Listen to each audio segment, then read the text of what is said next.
We're almost 3 months removed from the original release of the Galaxy S4. Now, I was there when it was unveiled at the Unpacked media event in New York, and I got a chance to review the new smartphone before it even hit store shelves. And since then, I've been using the Galaxy S4 on the daily.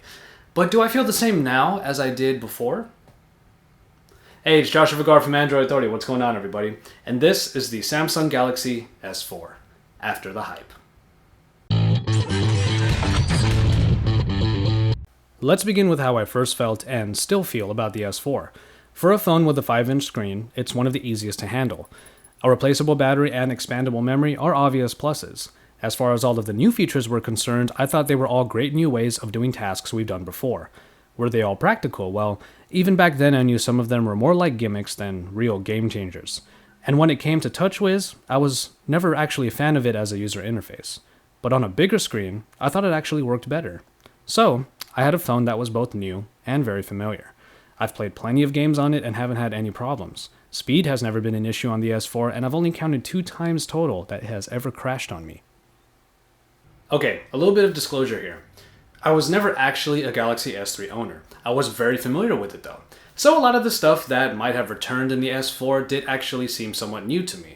Multi-window and some of the gestures all worked awesomely, and along with the new stuff, the S4 turned out to be a really jam-packed device. And for a while, I used all of those features.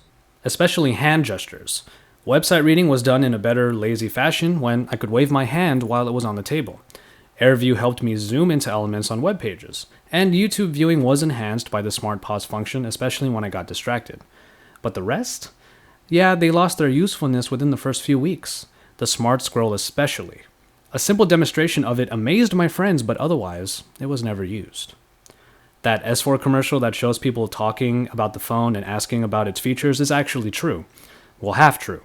When people realize you are using the Samsung Galaxy S4, they do get excited and ask a lot of questions, which is great. When they can tell that you're using the S4, we Android users might be able to differentiate between the S3 and the S4 easily, but it's become clear to me that the general user can't. And without being overtly head-turning, the S4 just looks and feels like the old S3. As tried and true as the design of the S4 is inside and out, none of it matters if the phone can't reel people in from the start. As the exciting features were used less and less, the more the phone felt older. And without anything else that could turn heads, it gradually felt less exciting. And this is only after a few months. Now don't get me wrong, I still think the Galaxy S4 is a fine device. It is still a great example of all the finest that Android has to offer. I'm obviously in a bit of a special position because I do have access to all of the Galaxy S4's competitors. There are a lot of them now. And that is the rub. Look at it this way. There's no doubt in anyone's mind how well the Galaxy S4 has been selling and will continue to sell.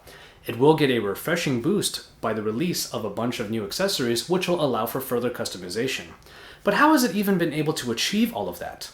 The answer is simple, with the success of the original S3. But over a year ago, the smartphone market was different. While there were plenty of other Android phones worthy of praise, the Galaxy S3 basically had one goal, contend with the iPhone. And it did a great job. It skyrocketed Samsung's status in the smartphone market and made the term Galaxy as ubiquitous as Droid. It paved the way for future Galaxy phones to enjoy the same kind of success. But then the S4 was released without any real drastic changes to the general formula. It focused on perfecting what was already started in the Galaxy line.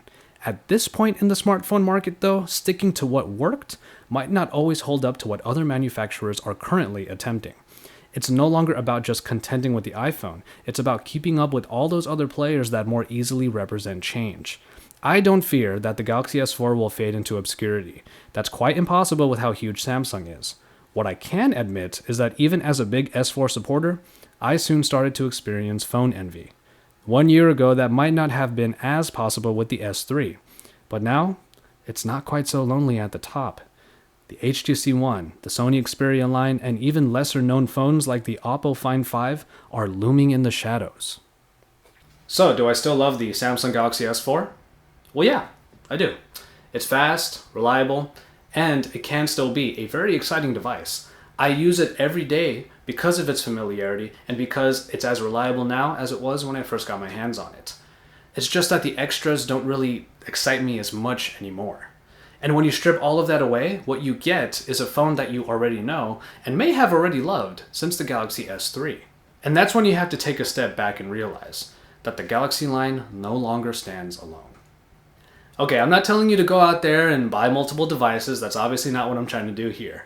But the takeaway here is play the field. If the Galaxy S4 offers you everything you need and it will keep you engaged and happy, more power to you. Just remember, there are a lot of other devices out there, and that's a fact that's gotten truer every single year for the past half decade. And you know what? That's what's awesome.